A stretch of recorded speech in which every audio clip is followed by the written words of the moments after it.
Example 1.24ல் first set you எழுதிக்கலாம். யூங்கிற universal set எப்படி இருக்குது பாருங்கள்.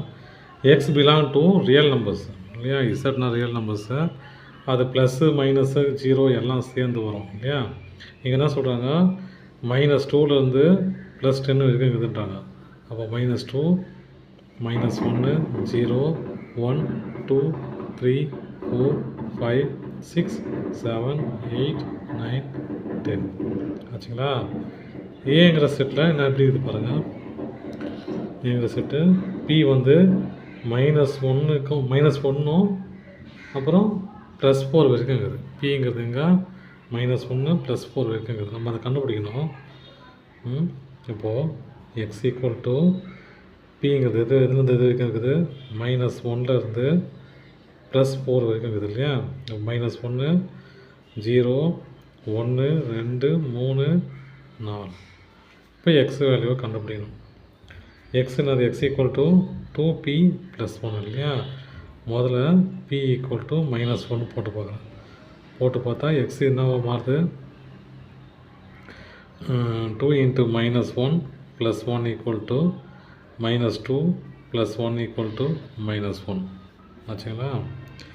அப்புறம் p ஈக்குவல் டு 0 போடுறேன். போட்டால் என்ன வரும், X equal to 2 × 0 + 1 equal to 0 + 1 equal to 1. அப்புறம் p ஈக்குவல் டு 1 போடுறேன். 1 போட்டால் 2 × 1 + 1 + 1 2 + 1 ஈக்குவல் டு 3 சரிங்களா. p ஈக்குவல் டு 2 போடுறேன். X equal to 2 × 2 + 1 4 + 1 equal to 5. p equal to 3 போடுறேன். அப்போ X equal to 2 of 3 + 1 equal to 6 + 1 7. p equal to 4 போட்டு போகிறேன். போட்டு பார்த்தா X equal to 2 × 4 + 1 equal to 8 + 1 9. அப்போ ஏங்கிற செட்டில் என்ன நம்பர் இருக்குது, -1 1 3 5 7 9. இப்போ பிங்கிற செட்டை பார்ப்போம். பிங்கிற செட்டில் எப்படி இருக்குது பாருங்கள். பிங்கிற செட் எப்படி இருக்குதுங்க, 3q + 1 q belong to real number. அதே தான், அங்கே p கொடுத்துருக்காங்க, இங்கே அங்கே 2p கொடுத்துருக்காங்க இல்லையா. இங்கே 3q கொடுத்துருக்காங்க, அவ்வளோதான். pக்கு 50 q, 2க்கு 50 3 கொடுத்துருக்காங்க, அவ்வளோதான் வித்தியாசம். -1லேருந்து 4க்குள்ளே. அப்போ நம்பர் எப்படி இருக்குது, q ஈக்குவல் டு -1 0 1 2 3 தான், 4 வராது. ஏன்னா <4 இல்லையா. q > = -1 <4. q belong to real number இல்லையா. இப்போ நம்ம q போட்டு பார்க்கணும். y என்னது சாரி எக்ஸ் என்னதுவும், X equal to 3q + 1 q equal to -1 போட்டால் X equal to 3 × -1 + 1 -3 + 1 equal to -2. அப்புறம் q ஈக்குவல் டு 0 போட்டால் X equal to 3 × 0 + 1 equal to 0 + 1 1. q equal to 1 போட்டால் X equal to 3 × 1 + 1 equal to 3 + 1 equal to 4. q equal to 2 போட்டால் X equal to 3 × 2 + 1 6 + 1 7. q equal to 3 போட்டால் X equal to 3 × 3 + 1 9 + 1 10. அப்போது பிங்கிற settle எப்படி இது number, -2 +1 4 7 10.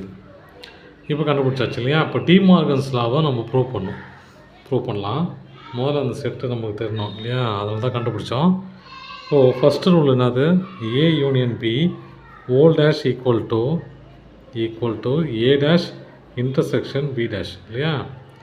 இப்போ எனக்கு A union B old dash கண்டுபிடிக்கணும். முதல்ல A யூனியன் B கண்டுபிடிக்கணும். அதை கண்டுபிடிச்சிடலாம். அப்போ A union B A union B. இங்கே பாருங்கள் எதெல்லாம் யூனியன் ஆகுது பாருங்கள். -1, அப்புறம் -2 -1, அப்புறம் 1 3 4 6 பெருசாக போகுது Sammu. A union B dash equal to A dash intersection B dash கண்டுபிடிக்கணும். அது முன்னாடி ஏ யூனியன் பி கண்டுபிடிக்கணும் இல்லையா? ஏ யூனியன் பின்னா எப்படி எழுதலாம்? யூ எழுதியாச்சு, ஏ யூனியன் பி எழுதணும். ஏ யூனியன் பி எப்படி எழுதலாம்? முதல்ல ஏ யூனியன் பி கண்டுபிடிக்கணும் இல்லையா? ஏ யூனியன் பி -2 -1, அப்புறம் +1 3 4 5 7 9 10. அவ்வளோதான். சரியா? இப்போது U minus A union B தான் ஏ யூனியன் பி டேஷ் இல்லையா? அப்போ நான் என்ன பண்ணுவேன்? ஏ யூனியன் பி இங்கே எழுதணும். -2 -1 1 3 4 5 7 9 10. இங்கே பாருங்கள், ஏ யூனியன் பி கண்டுபிடிச்சாச்சு. A union B dash equal to U minus A union B இல்லையா? அப்போது யூங்கிறது இது, ஏ யூனியன் பிங்கிறது இது. இது ரெண்டையும் மைனஸ் பண்ண போகிறேன். இதெல்லாம் கேன்சல் ஆகுது பாருங்கள். 1 3 4 5 7 9 5 7 9 10. யூவில் என்ன பேலன்ஸ் பாருங்கள்? 2 சாரி அது முன்னாடி 0 இதில் 0 2 6 8. அவ்வளோதான். அடுத்து ஏ டேஷ் கண்டுபிடிக்கணும். ஏ டேஷ்ங்கிறதுனால யூ மைனஸ் ஏ இல்லையா? கேன்சல் பண்ணிங்க. 3 5 7 9 7 9. யூவில் பேலன்ஸ் என்ன பாருங்கள்? -2 0 2 4 6 8 10. பி டேஷ் பாருங்கள். பி டேஷ் நான் பாருங்கள். யூ மைனஸ் பி தானே பி டேஷு. -2 1 4 7 9 4 7 9. இப்போ பேலன்ஸ் என்னது? -1 0 2 3 5 6 8 10. 10 வருமா? 10 கேன்சல் ஆகிடுச்சு இல்லை? 10 கேன்சல் ஆகிடுச்சு, 9 தான். இப்போது 9 வச்சுங்களா?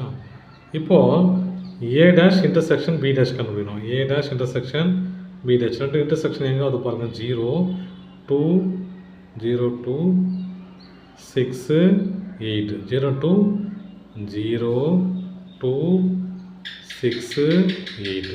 அப்போ ஏ டேஷ் இன்டர்செக்ஷன் பி டேஷ்ங்கிறது என்னவா மாறிச்சு? A dash intersection B dash equal to 0 2 6 8. ஓகேங்களா? அப்போது நமக்கு நல்லா தெரிஞ்சிடும் ஏ யூனியன் பி டேஷுங்கிறது என்னது? 0 2 6 8. அப்போ ரெண்டும் ஆர்ஹெச்எஸ் ஈக்குவல் டு எல்ஹெச்எஸ் இல்லையா? அப்போ அந்த ப்ரூஃபு ஃபஸ்ட்டு ப்ரூஃப்லாம் என்னது? A union B dash equal to A dash intersection B dash. இப்போ செகண்ட் லா இது ப்ரூஃப் ஆயிடுச்சு.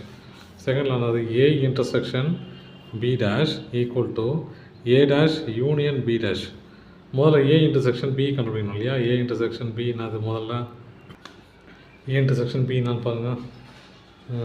1 அப்புறம் 7 1 7 2 தான் ஏ இன்டர்செக்ஷன் பி. அப்போ ஏ இன்டர்செக்ஷன் பி டேஷுங்கிறதுனாது ஏ இன்டர்செக்ஷன் பி அதான் முடிச்சோம் இல்லையா? 1 7. அப்போ ஏ இன்டர்செக்ஷன் பி டேஷுங்கிறது U minus A intersection B இல்லையா? அப்போது U minus A intersection B என்னது? 1 7. அப்போ இதெல்லாம் கேன்சல் ஆகிடும். 1 7 மட்டும் தான் கேன்சல் ஆகிடும். அப்போது ஏ இன்டர்செக்ஷன் பி டேஷுங்கிறோட வேல்யூ என்னது? செட்டில் என்ன ஆகுது? -2 -1 0 2 3 4 5 6 8 9 10. சரிங்களா? இப்போது ஏ டேஷ் நமக்கு தெரிஞ்சிடும் இல்லையா? ஏற்கனவே ஏ டேஷ் தெரியும் நமக்கு. ஏ டேஷுங்கிறதுனாது -2 0 2 4 6 8 10. பி டேஷுங்கிறதுனாது ஏற்கனவே கண்டுபிடிச்சது தான். -1 0 2 3 5 6 8 9 8 9. வச்சுங்களா? இப்போ A dash union B dash எழுதணும். ரெண்டும் சேர்த்து எழுதணும் இல்லையா? முதல்ல என்ன பண்ணலாம், -2 எழுதிக்கலாம். அப்புறம் -1, அப்புறம் 0, 2, 3, 4, 5, 6, 8, 9, 10. 8, 9, 10. இப்போ பாருங்கள், A intersection B டேஷும் A dash union B டேஷும் ஈக்குவலாக இருக்குது பாருங்கள். சரிங்களா? இதுலேயும் 1 7 இல்லை, இதுலேயும் 1 7 இல்லை. அப்போது செகண்ட் லாவும் ப்ரூஃப் ஆயிடுச்சு. என்னென்னு, A intersection B dash equal to A dash union B dash. அவ்வளோதான் சார். தேங்க்யூ.